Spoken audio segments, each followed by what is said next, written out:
Omulabe omulungi owa Twistalk TV nkwaniriza nnyo mukwano webale kuba nti ate otugoberera webale kuba nti ate otwekuumirako agenda maaso n'okuba nti oyongera okutwekuumirako ng'osubscribinga.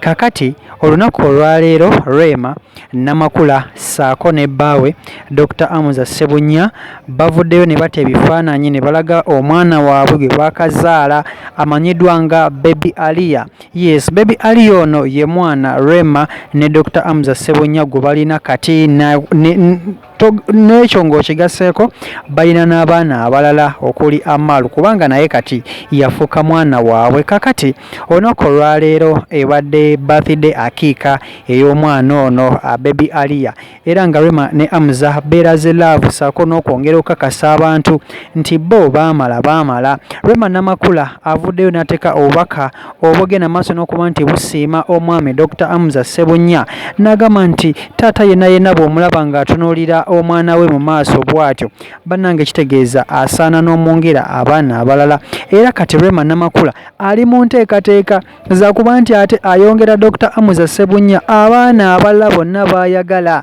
ayongedde n'amulagala. Rema Namakula agamba nti bye yali yeetaaga mu musajja yabifuna, kye yali yeetaaga mu bulamu yakifuna, era omusajja gwe yali yeegomba mu birooto bye yamufuna. Omusajja amulaze love, omusajja amulaze omukwano, omusajja amwerabiza ne maama we eyafedda oba okitegeera. So ye engeri Rema Namakula gye yagalamu Dr. Amuza Ssebunya. Ababiri bano eno laavu ye bongedde okuba nti ate bagiteekamu ebinnonogo. W'olabirawo Dr. Amuza Ssebunya ng'akutte ezzadde lye, akutte kwegamba kiwala kye ekibagatta ekibaletera essanyu oba okitegeera.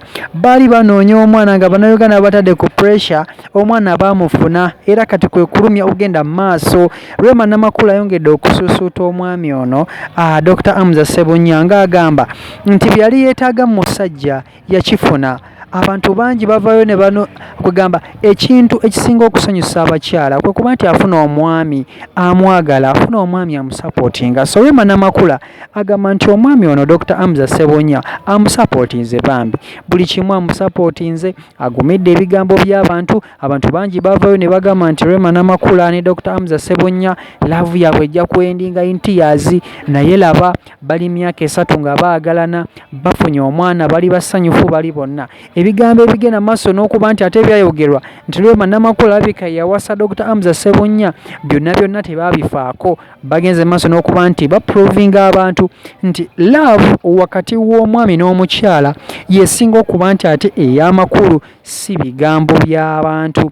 Amalu naye yabaddewo nga bagezako kuba nti ate bakuza birthday akiika eya Baby Aliyah, bamukwese face olw'okuba nti tebaagala bannamawulire boogera ebintu bingi ne ba Facebook in-laws, naye nga famire ya ssanyu, famire kwegamba essanyu eriri mu maka gano lyo lya kika kya waggulu. Rema Namakula tumwagaliza birungi byerere wanene ku Twistalk TV tugamba nti yes, Rema Namakula genda maaso n'okuba nti oyongera okweyagala, tukwagaliza birungi byerere. Jjukira Rema Namakula agamba nti ebbanga lye yamala nga ali ne Erikenzo teyamukolera kimala, kyekyo lwaki yavaayo n'alabika nti ate amuviira asobola okuba nti ate afuna omwami anaasobola okuba nti ate amuwa essanyu ly'alina kati oba okitegeera. Era kati Rema mukazi wa ssanyu, mukazi wa kitiibwa, agenze maaso n'okuba nti aprovinga abantu nti ajja kufumba era ye agamba yajja kufumba teyajja kukyala oba okitegeera. So